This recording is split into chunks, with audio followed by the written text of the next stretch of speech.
Thank you, Stavro, and thanks a lot for the nice words. Hello everyone. Thanks for being here in the amazing city of Ioannina.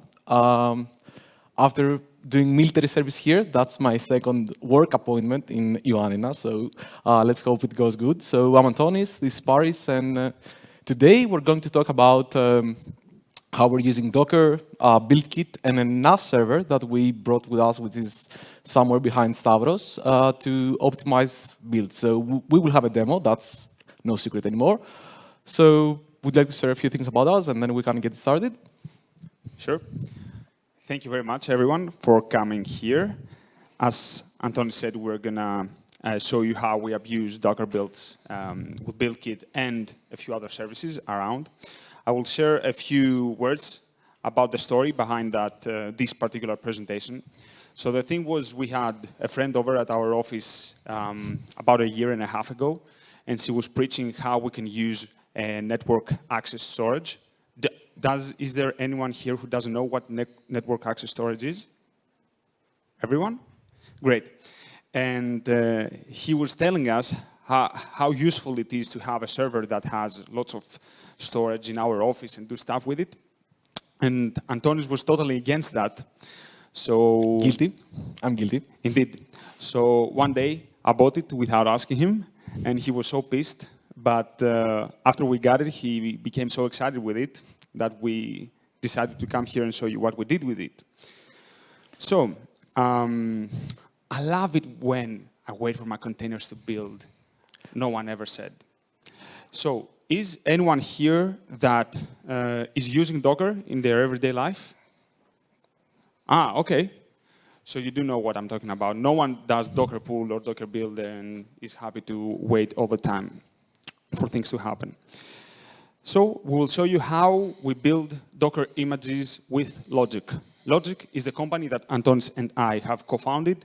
We provide professional services around DevOps and web development, and we use Docker exclusively for our development environments. And we are doing a few interesting things that we'd like to show you. So let's see the agenda today. We're going to talk about a primer on images, BuildKit, builders, and all that stuff, how it works.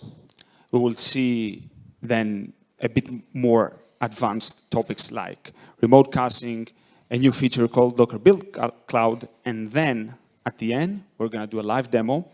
We've brought together our network access storage server that is located somewhere here. We won't say it, so you don't interfere. Just joking, it's over there if you want to unplug it. And that's it. I'm happy that you gave it to me, and I'm still using the keyboard. So let's move on. A primer on images, BuildKit, and builders. Okay, it works. What are Docker images? Docker images are packages for container applications. They're pretty much what are the apps in the App Store that we use in our mobile phones. It's a package that we can download and run on every machine that's running Docker. One of the great features of images is exactly that. We build it once, we put it in a registry, like the App Store, and then you can download it wherever and run the thing. And another great thing is that the file system, the files, are in a layered copy and write format, which means that if two different images use the same foundation, let's say the Ubuntu operating system, then this particular thing is going to be written once on our host machine, and it's going to be reused by each image. It's really, really smart, and it saves tons of space, which is very, very important. Another thing are the Docker files. What are the Docker files? They're a single file that we describe how to create a particular Docker image.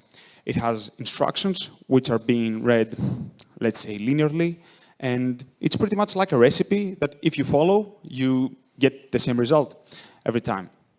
And these instructions are the layers that we talked before in the copy and write file system.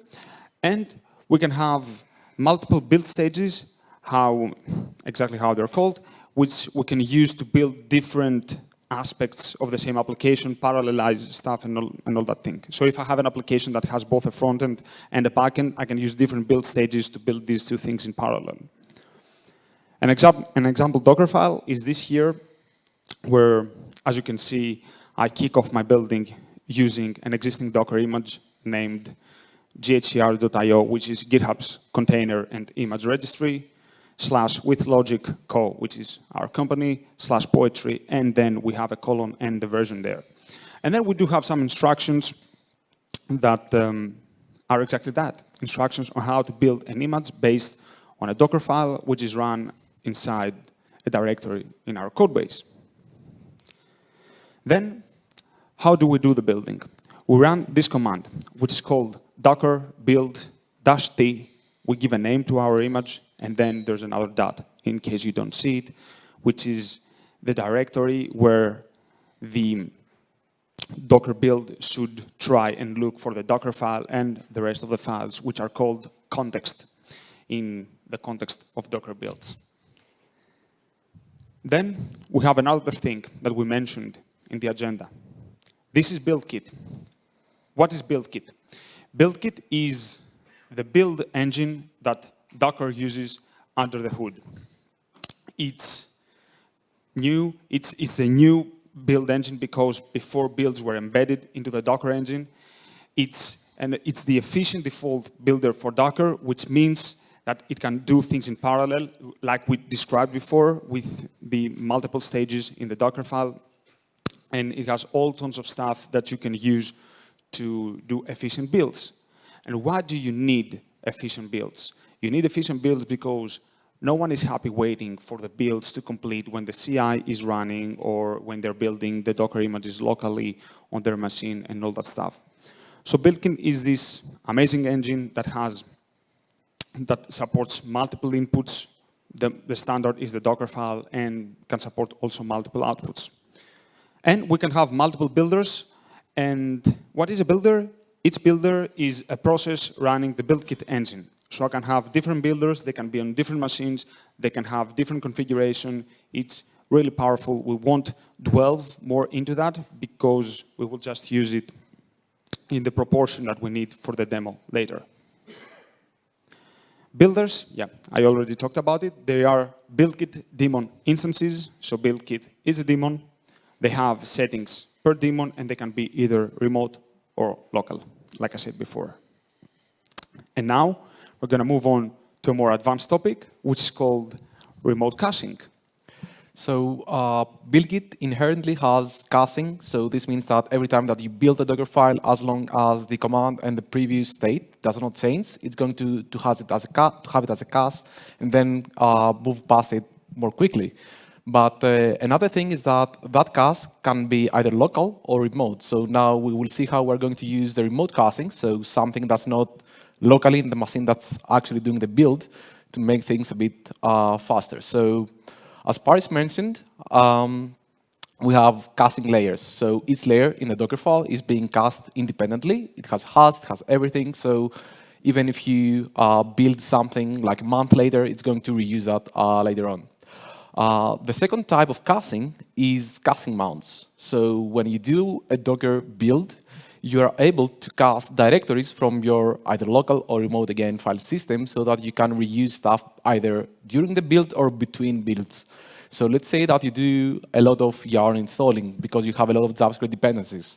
This means that you can actually mount from your local directory a cache inside this Docker file, and every time you do a yarn install, even if this is not the exact same command, so let's say that you added a dependency, the cache directory of yarn will be shared between builds, and you will be able to reuse previous dependencies that you downloaded. And the last one is that you can use registries for caching. And that's not really true, but we'll see how it works. But the idea is that you can have a cache for pulling images somewhere closer to where you do builds. This means that you not always need to go back to the Docker Hub or other registries to pull things, but you can have things locally, let's say, in your local network access storage in the office.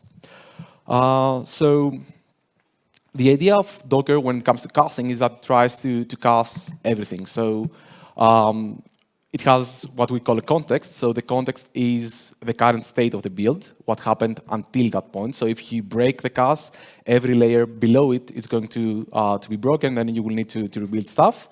But this means that if nothing changes, if the command is the same and everything's the same, everything is being reused. In order to see how we could use this, for example, in GitHub Actions, you will see that we can use the bake action. The bake action is under the hood using BuildKit and the bake command, which is using a Docker compose file, so something a bit more structured as input and then produces output. And then we can say that we want to use the GitHub Actions class. This is a class that is being local to the GitHub Actions runners, so your CI.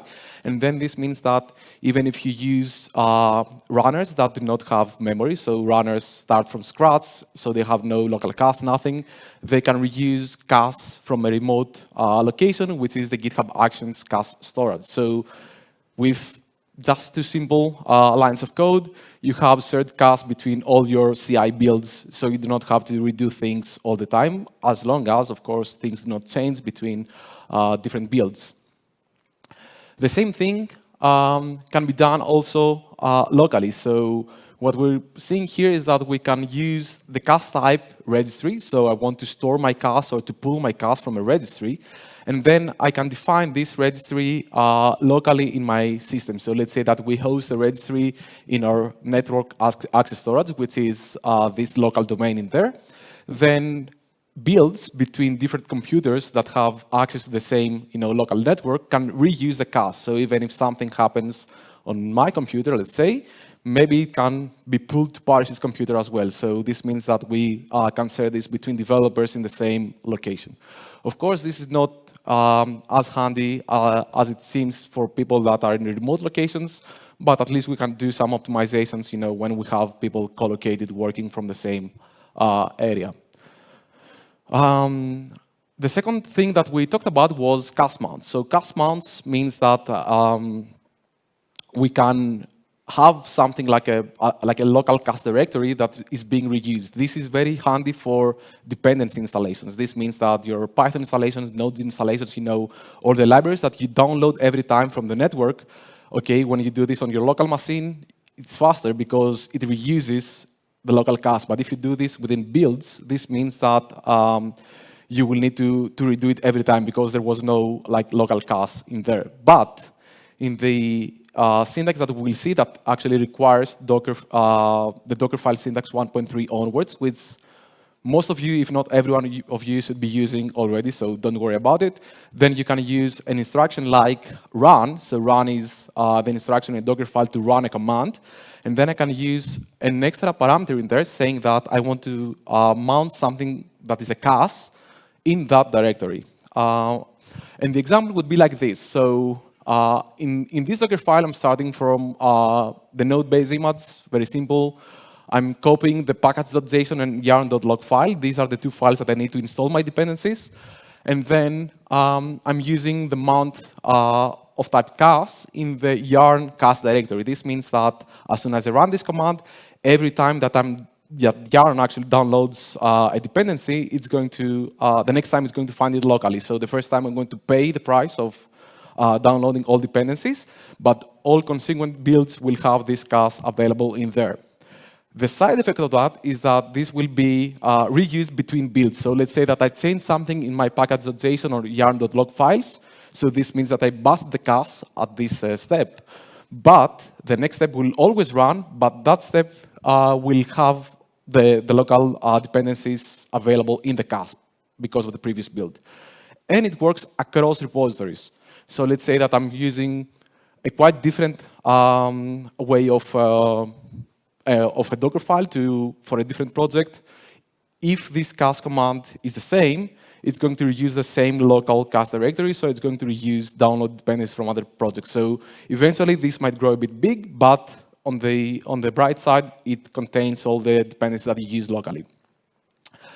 And when we talked about registries, the problem here is that this is only working for the docker.io registry, so the Docker Hub, the official one. It's not actually implemented for other registries, although that there is some not so easy to use support in BuildKit builders, so keep this with an asterisk. But the idea is that we can have what we call a pull-through cache. This means that the first time that I'm pulling an image from Docker Hub, I will pay the time of downloading all the images locally. The next time, I can pull it from the NAS. So by storing more data in the NAS, so something that is kind of centralized and accessible easily and quickly, because, of course, my local network will be a few times faster than my internet network, it's going to be available in the same location easily. The configuration for this is, again, quite easy. You just need to add in your Docker daemon JSON or your Docker desktop configuration, in case you use that, this very simple parameter in there, and this will tell your local Docker daemon when you do a Docker pull, use this pull-through mirror. Actually, there is one extra parameter, which is allow in secure registries, because we do not have an HTTPS certificate in there, but some Googling will get you through.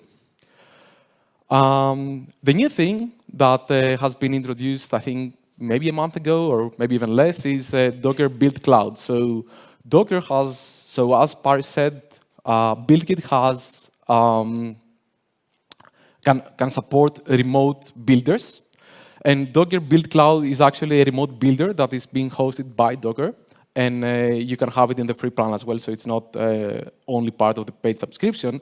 And when you use this builder, this means that you have a remote builder which hopefully has faster internet connection than you, so it can download dependencies and do the build a bit faster, and you only download the build artifacts locally.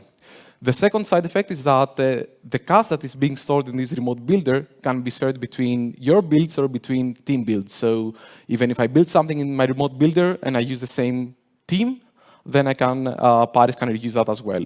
So they're all remote, they're on demand. They support multiple architectures, so you can build both AMD and ARM images as well without local virtualization, which is the case for if you use, for example, a Mac, then that's quite probable that you can use your Mac to build both AMD and ARM images. But in one of those two cases, you will be using some kind of virtualization to do that, while they should be native builds. And as I told you, it's very good because you can share caches. But now, I would like to move on to how we can optimize the build in the local network and how we've been doing this with the NAS, because we have to somehow end up in the demo. Indeed. So we'll talk about how we do builds with logic at our company. So as we said before, no one likes waiting for their builds to complete, whether that's working locally for development or on your CI environment. So we want these three things that are mentioned here. We want fast CI builds. Why do we need that? Because before we push anything to production, it needs to pass all CI test builds and all that stuff. So if we need to build, to push to production and deploy an important bug fix, we don't want to wait for ages for this building to complete. Next, we want faster local builds because our time is precious and we want to be able to work as fast and quickly as possible and go straight to the point. And we want image pools to be really, really fast, which we know it's not always possible because our software might be fast to build, but it might depend on other images that are really, really big. So let's go and see some more information. Let's go and see actually some more details about how we do this, and it's demo time. As you know, in live demos, all sorts of things can happen. Don't start with that. No. Okay. I want to be bold and say it might be an exception here. So as we said before, we will see now how we build images here. We have brought together with us the network access storage server that is over there, and we will see how these shared caches work and all these nice things. So as you see, this is a very clean machine. I have pruned both images and build caches. You will wait for the first build, sorry about this, but I mean, that's the point of a demo. So before I explain what's happening here, I'm going to start building this project. And as it builds, I'm going to go through of what's happening there, here. So First of all, at least image pooling is kind of fast because I have configured my pull-through cast. So this means that everything that needs to be accessed from the internet goes to the NAS. The NAS already has a cache of those images because I did a build before this presentation, and hopefully this made things a bit faster. But again, I have to pull a few images that are not part of Docker Hub.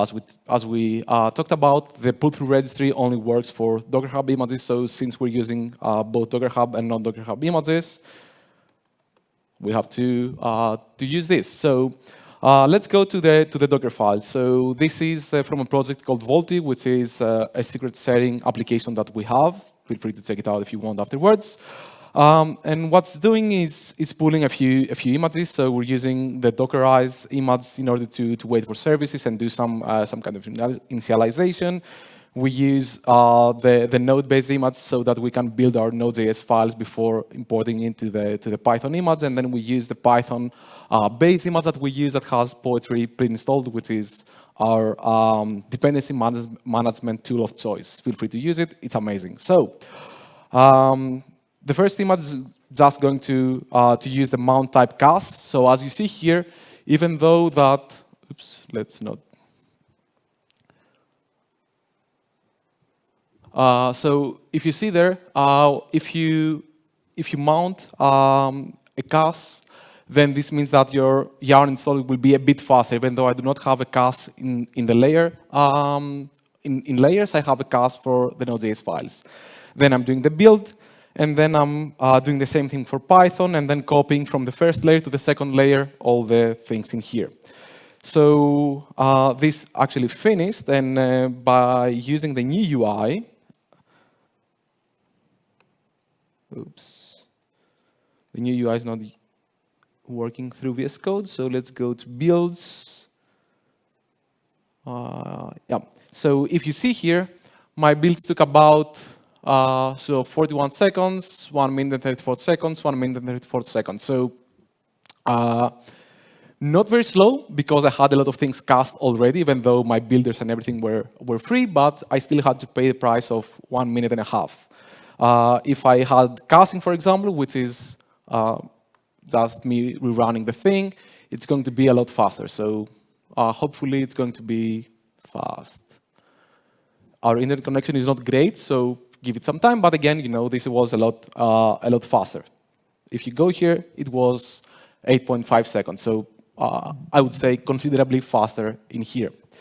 So the second thing, so what I'm doing here is using my local machine. So the next step would be to see, can I use this? Can I actually store this cast to the NAS? So I have an alias for this because it's slightly more complex. So in this case, I'm going to use the docker buildx bake command again, so the same thing as before, only changing the cast to and cast from commands. So in this case, I'm saying, I want to use a cast that it's not in my local machine, but it's in my local network access storage. So by running this command, the same thing happens, but now things are a bit faster. The only difference is that at the end, it's going to route this cast to a remote location. The remote location is actually here, but it's the remote to my computer.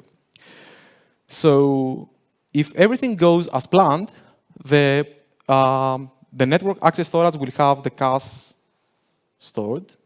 And of course, in live demos, we always have glitches. But hopefully, by the end of this process, we're going to log into Paris's computer, and then into Paris' computer, we will see everything working. So should I bring my caches also? Yeah. But that's the whole point. I know. Right? Do you have access to my terminal to do it from here? Yeah. Whoops. So I do. So now I'm actually into Paris' computer. So these two computers are connected. So believe me that I'm the one writing. This is his terminal in here.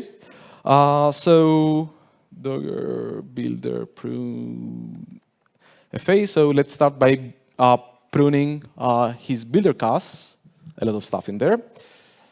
And again, image prune. So now I'm again in a very clean slate machine. So if I do HQ build, it's going to be the same command. Hopefully, he copied and pasted the command correctly. So now you see that even on a clean machine, even a machine that has nothing, like a cache or anything stored in here, I can easily do everything I want. And most of the time is being downloading stuff, extracting stuff, unzipping stuff. And again, of course, it has to rewrite the layers. So if I go a bit back, oh, okay, the logs have been pruned by BuildKit, but it hasn't completed yet, right? It hasn't completed yet because it's pulling something. That's fun. That's a great thing about live demos. About live demos. So some of the things were already cast in the network access storage, but it seems like some of the things were not cast. And I suspect that the most probable case in here is that we have some kind of difference in our local file systems, which means that since your file system is a bit different, the context is a bit different. That's my quick idea of what's happening.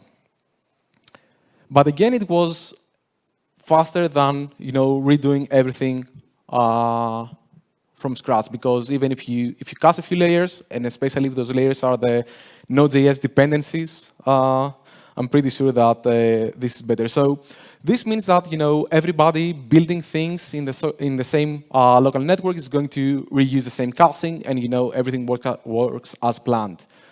CI, use your CI system for caching. It can be GitHub Actions cache. It can be S3. It can be all your object storage that you prefer. Great. When it comes locally, if you have many developers working from the same location, so you're not remote, or you have an office with multiple people going there oftentimes, then you can use a very simple network access storage that you use for other things as well to share the cache in your office.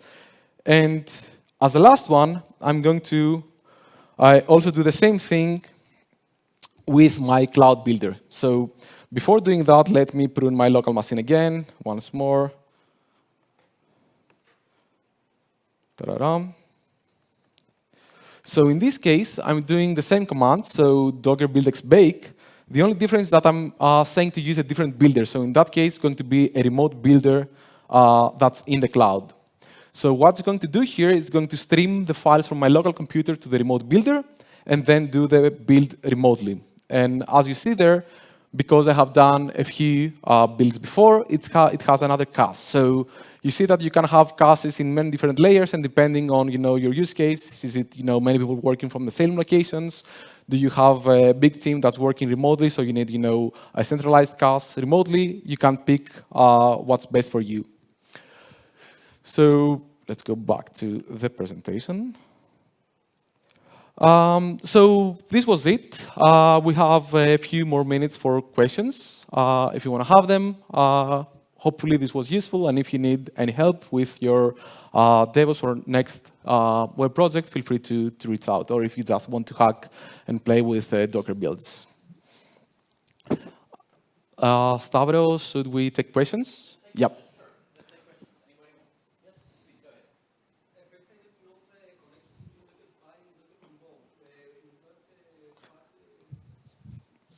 That's a very good question, and answers actually. Should we repeat the question? Yeah, repeating the question. So what's the connection between a Docker file and a Docker Compose file in the context of Docker builds that we did? So the Docker file has all the instructions, as we said before. And then when we go to the Docker Compose file, this has the different services. So let's say that we have the web service, like in this case. Let me go to something that's a bit more readable. So I have the build CSS service, which is a service that's building the static assets of the application. And the Docker Compose file only has the instructions for the Docker build command, actually, which context to use. I want to use the local directory. Which target from this Docker file I want to run, which is the build target. And it could have other things like what's the name of the image. So since we do not have a name of the image, it's taking the default, which is build CSS.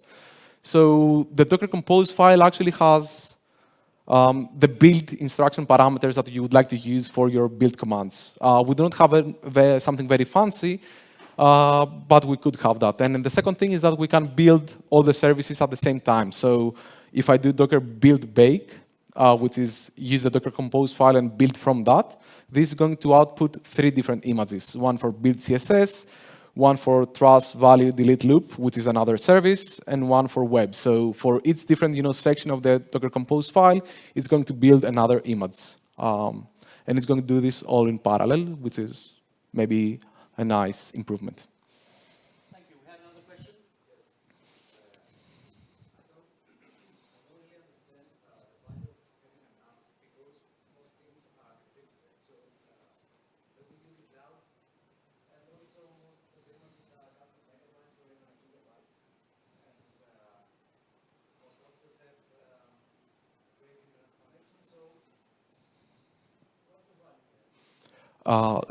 Mhm.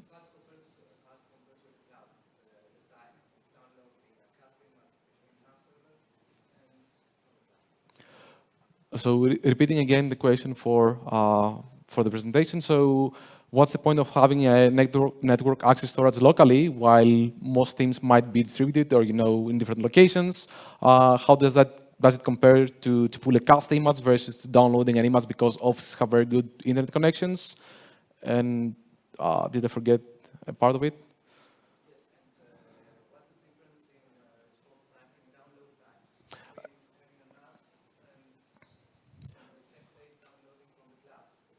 Okay, and what's the difference between downloading locally and remotely? Would you like to take this?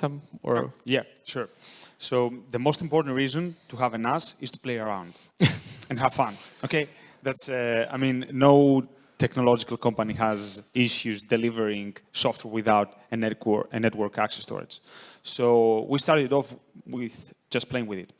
But on a more serious note, what you get with a NAS is you get the local network connection. So when you are at the office and you have optimized this stuff, which we certainly haven't done, but for example, we have discussed about doing a 10 gigabps connection inside the office. This makes it quite fast. And if you are a big team, for example, if you are at the office 10 people, downloading 1 gigabyte for 10 people simultaneously might be a problem. I don't believe that this can be a blocker, though. I'm completely honest with it. And I think most of the times, using the build cloud of Docker, it will do the job, pretty much. The second question was, what's the difference in downloading, in the response time of downloading the artifact from the cloud and doing the build locally in the NAS, correct? So I guess this totally depends in the image. So for example, if, let's say you can have, sorry, you. Mm-hmm. So what you're saying is that most images are up to a gigabyte? Mm-hmm. So this is not always the case. For example, for us, this is the case because I think we have an image, our images are 1.5 gigabytes about that. But we've worked with companies that do machine learning stuff and they have the models embedded in the Docker image. And this can be tens of gigabytes. So it can be a problem in that use case. So the difference, if you download an image from the build cloud or you do this locally, it depends on the image you're building. If you don't download lots of stuff, but the Docker build does some compilation that generates gigabytes of output, this can be more slow to download it rather than build it locally. But if you're mostly downloading stuff and you pick a few and put them in the image and the image is slimmer than what you download, then it's better to download it over the build cloud because the downloading at build time happens with a faster internet connection. Most of the time, using the build cloud or a remote shared builder, it should be more than okay. This is the best reason to use a NAS is to play around and see how these things works and understand. In the meantime, while this question was being answered, I downloaded an image. I knew that there was no cache in the NAS. That was a very small one, so it was 17 seconds to download. Then I pruned the cache, download again, it's 3 seconds. So it can be quite faster to download from a local connection. And here we have a 5G connection. I think it was around 200 megabps. So it's not very fast, it's not very slow. It's around the middle of speed that you could get. Yep. Essentially, at the end of the day, what you're telling us is that instead of additionally, I would say, but yeah.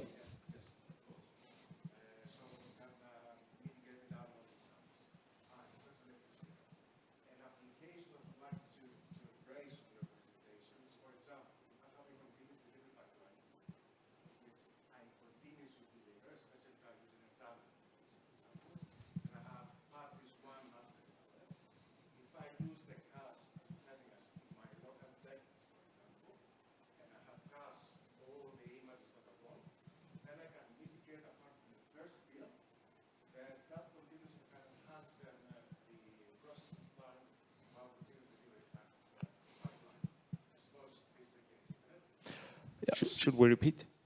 No, please, just repeat the question. You want me to repeat? That was okay. Yes, please. You want to put more work on me. So, the question's last comment was, in the last part of the presentation, we showcased the value of not having a local cast in the machine that's actually doing the build, and having also a cast that's remote to that machine, and then the machine can reuse it. And the example that you mentioned was, let's say that I have a Jenkins pipeline or something that I need to run again and again and again, either for testing purposes or because I'm delivering something continuously in an agile perspective.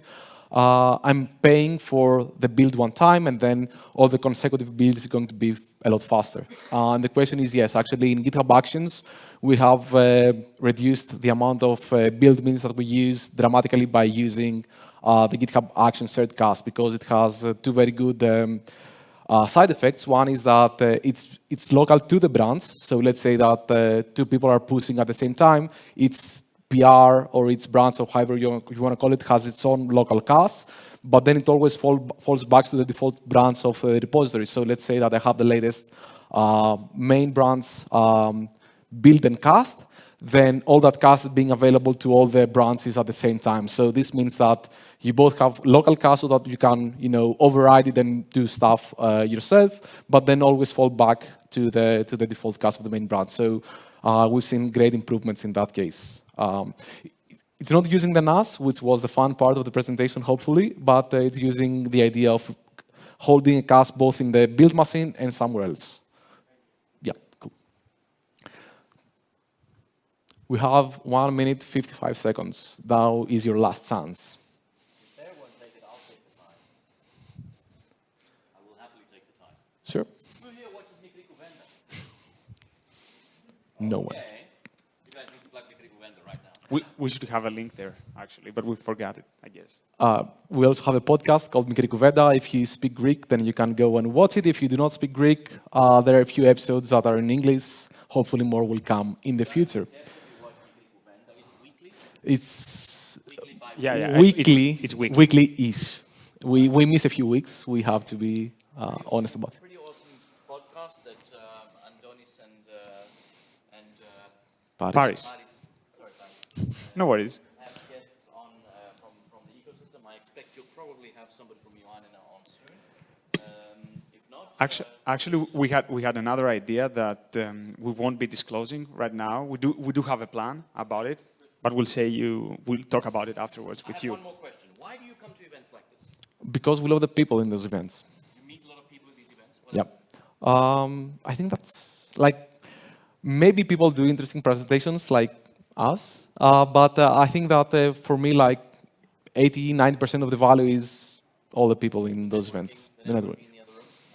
I think we do a job that's not quite social by design. I mean, you're just in front of a screen. You mean behind the screen? Yeah. So when you go to events like that and watching presentations and doing presentations, the best thing that you can get out of it is a good reason to talk with someone outside. That, Especially with, I mean, we are remote. We're a remote company. We do it all the time, but social interaction seems to be important to people, so it helps. I think it's a wonderful thing that you guys came to Ioannina. I think it's a wonderful thing that Voxxed Days Ioannina is happening. And thank you all very much for this Thank you. talk. Thank you.